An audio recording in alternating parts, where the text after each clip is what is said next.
Jupiter allied with Mercury in honorable positions in the chart makes the subject learned,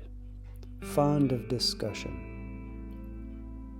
Geometricians, mathematicians, orators, gifted, sober, of good intellect, good in counsel, statesmen, benefactors, and managers. Jupiter allied with Mercury also makes us good-natured, generous, lovers of the mob, shrewd, successful leaders, reverent, religious, skillful in business, affectionate, lovers of our own kin, well brought up, philosophical, and dignified.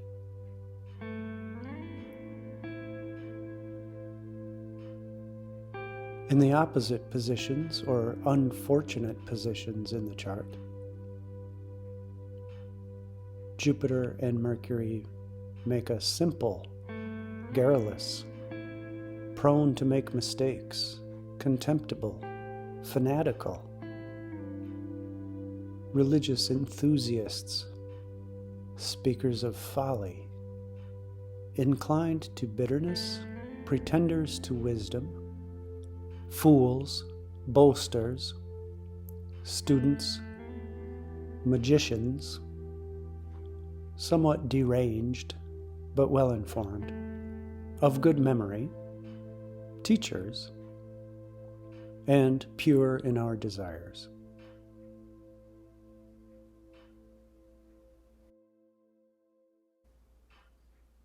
Mars alone, given the domination of the soul in an honorable position,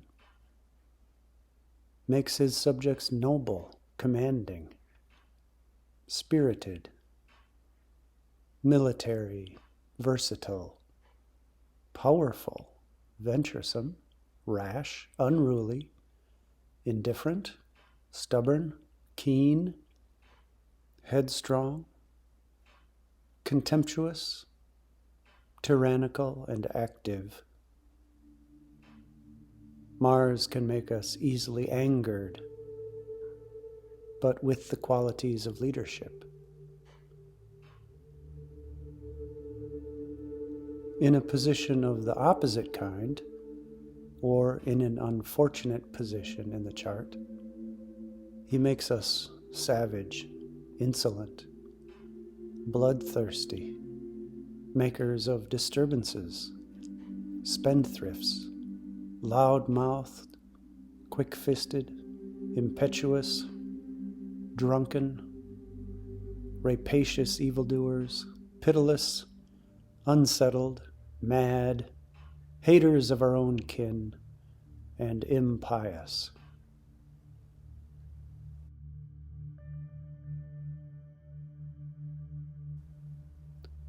Of the qualities of the soul,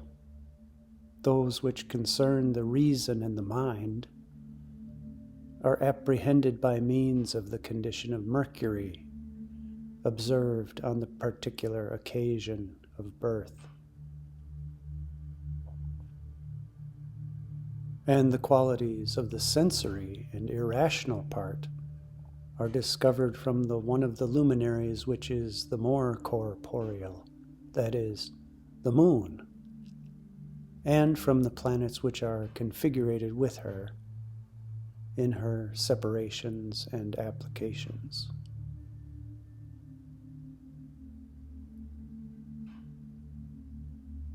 But since the variety of the impulses of the soul is great,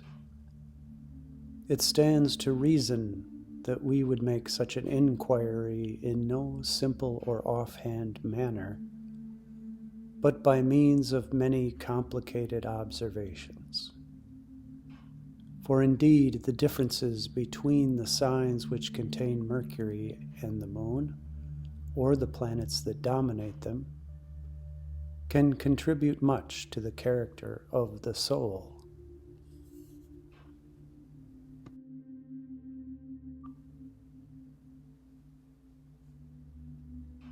So likewise do the aspects to the sun and the angles shown by the planets that are related to the class of qualities under consideration.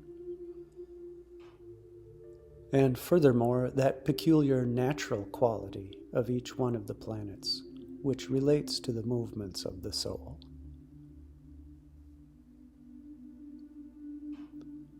Of the signs of the zodiac in general, then, the solstitial signs, Aries, Cancer, Libra, and Capricorn, produce souls fitted for dealing with people, fond of turbulence and political activity, glory-seeking, moreover, and attentive to the gods, noble, mobile, inquisitive, inventive, good at conjecture, and fitted for astrology and divination.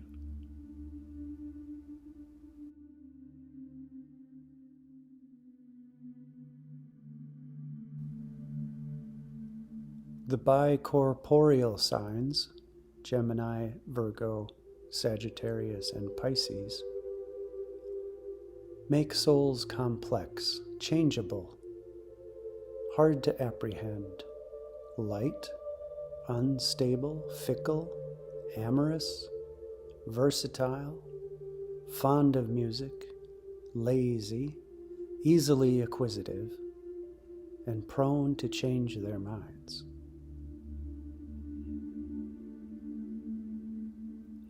The solid signs, Taurus, Leo, Scorpio, and Aquarius,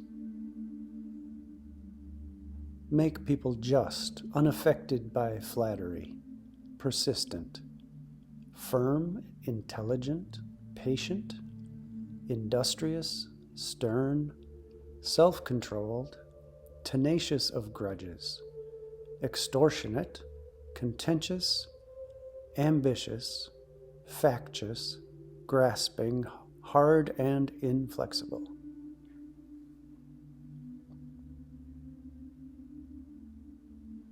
Now that the subject at hand has been set forth,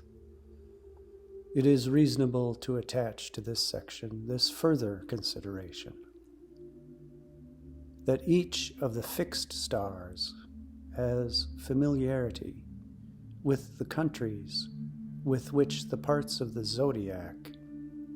which have the same inclinations as the fixed stars upon the circle drawn through its poles, appear to exert sympathy. Furthermore, that in the case of metropolitan cities, those regions of the zodiac are most sympathetic through which the sun and moon, and which the centers, especially in the horoscope, were passing at the first founding of the city, as in a nativity. But in cases in which the exact times of the foundations are not discovered, the regions are sympathetic in which falls the midheaven of the nativities of those who held office or were kings at the time.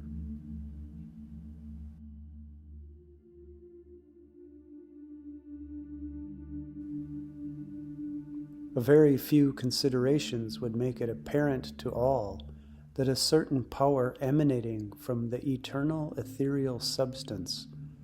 is dispersed through and permeates the whole region about the earth, which throughout it's subject to change, since of the primary sublunary elements, fire and air, are encompassed and changed by the motions in the ether, and in turn encompass and change all else, earth and water, and the plants and animals therein.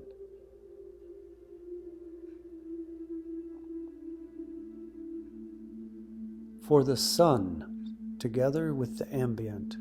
is always in the same way affecting everything on the earth,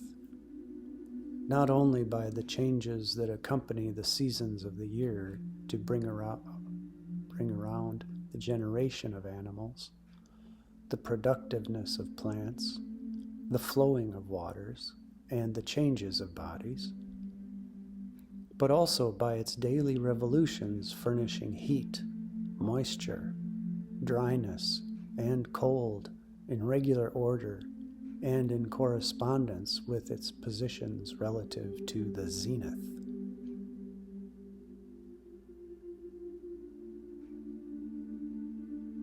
The moon, too, as the heavenly body nearest the earth, bestows her effluence most abundantly upon mundane things. For most of them, animate or inanimate, are sympathetic to her and change in company with her. The rivers increase and diminish their streams with her light. The seas turn their own tides with her rising and setting, and plants and animals in whole or in the same part wax and wane with her.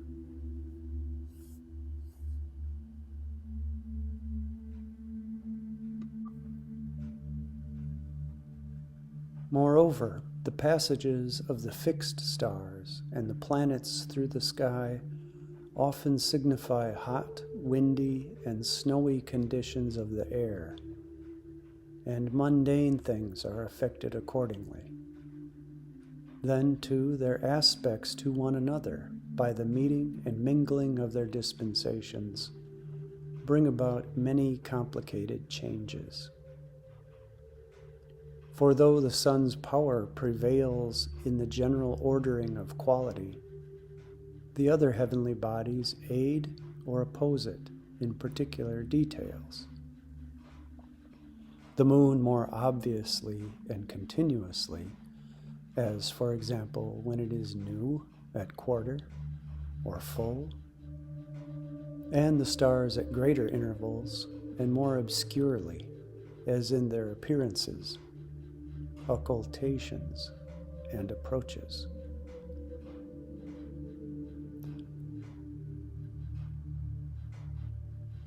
If these matters be so regarded, all would judge it to follow that not only must things already compounded be affected in the same way by the motion of these heavenly bodies, but likewise the germination and fruition of the seed must be molded and conformed to the quality proper to the heavens at the time.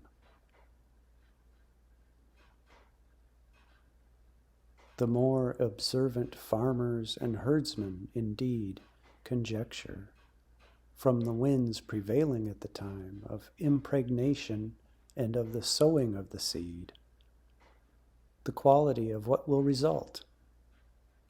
And in general, we see that the more important consequences signified by the more obvious configurations of sun, moon, and stars are usually known beforehand, even by those who inquire not by scientific means, but only by observation.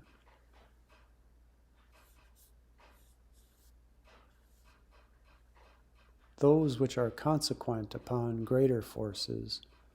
and simpler natural orders, such as the annual variation of the seasons and the winds, are comprehended by very ignorant men, nay, even by some dumb animals,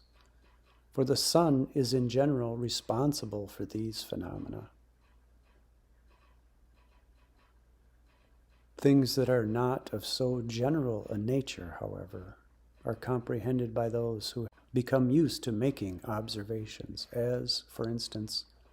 sailors know the special signs of storms and winds that arise periodically by reason of the aspects of the moon and fixed stars to the sun.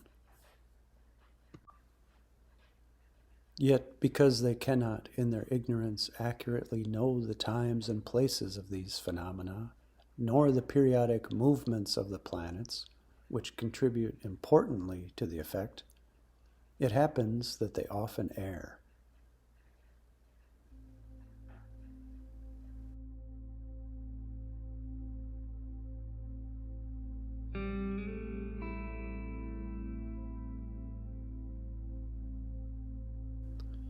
If then a man knows accurately the movements of all the stars, the sun and the moon, so that neither the place nor the time of any of their configurations escapes his notice, and if he has distinguished in general their natures as the result of previous continued study, even though he may discern not their essential but only their potentially effective qualities, such as the sun's heating and the moon's moistening, and so on with the rest, and if he is capable of determining in view of all these data the distinctive mark of quality resulting from the combination of all the factors, what is to prevent him from being able to tell on each given occasion the characteristics of the air from the relations of the phenomena at the time, for instance, that it will be warmer or wetter? Why can he not, too, with respect to an individual man, perceive the general quality of his temperament from the ambient at the time of his birth? As, for instance, that he is such and such in body and such in soul, and predict occasional events by use of the fact that such and such an ambient is attuned to such and such a temperament and is favorable to prosperity, while another is not so attuned and conduces to injury. Enough, however.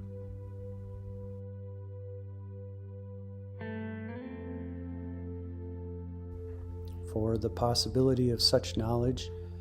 can be understood from these and similar arguments.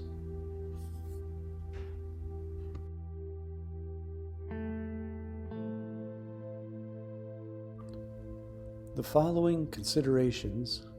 might lead us to observe that criticism of the science on the score of impossibility has been specious but undeserved. In the first place, the mistakes of those who are not accurately instructed in its practice, and they are many, as one would expect in an important and many-sided art. It is the same with philosophy. We need not abolish it because there are evident rascals among those that pretend to it. Nevertheless, it is clear that even though one approach astrology in the most inquiring and legitimate spirit possible, he may frequently err, not for any of the reasons stated, but because of the very nature of the thing, and his own weakness in comparison with the magnitude of his profession. For in general, besides the fact that every science that deals with the quality of its subject matter is conjectural and not to be absolutely affirmed, particularly one which is composed of many unlike elements, it is furthermore true that the ancient configurations of the planets, upon the basis of which we attach to similar aspects of our own day the effects observed by the ancients in theirs, can be more or less similar to the modern aspects, and that too at long intervals but not identical, since the exact return of all the heavenly bodies and the earth to the same positions either takes place not at all, or at least not in the period of time that falls within the experience of man.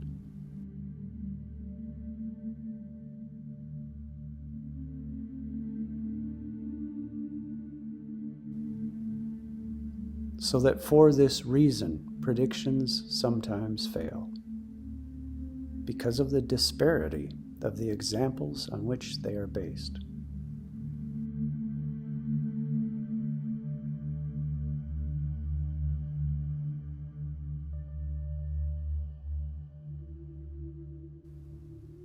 As to the investigation of atmospheric phenomena, this would be the only difficulty, since no other cause besides the movement of the heavenly bodies is taken into consideration. But in an inquiry concerning nativities and individual temperaments in general, one can see that there are circumstances of no small importance and of no trifling character, which join to cause the special qualities of those who are born.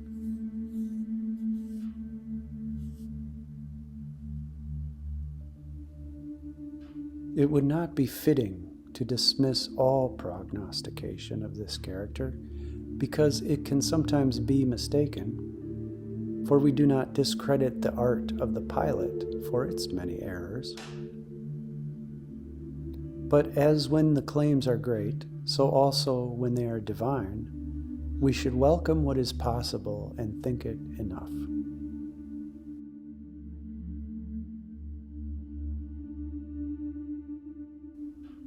Nor, further, should we gropingly and in human fashion demand everything of the art, but rather join in the appreciation of its beauty,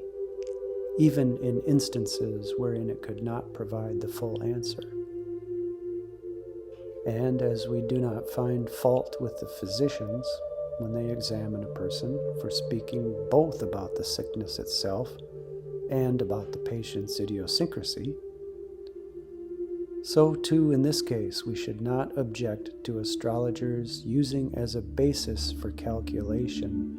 nationality, country, and rearing, or any other already existing accidental qualities.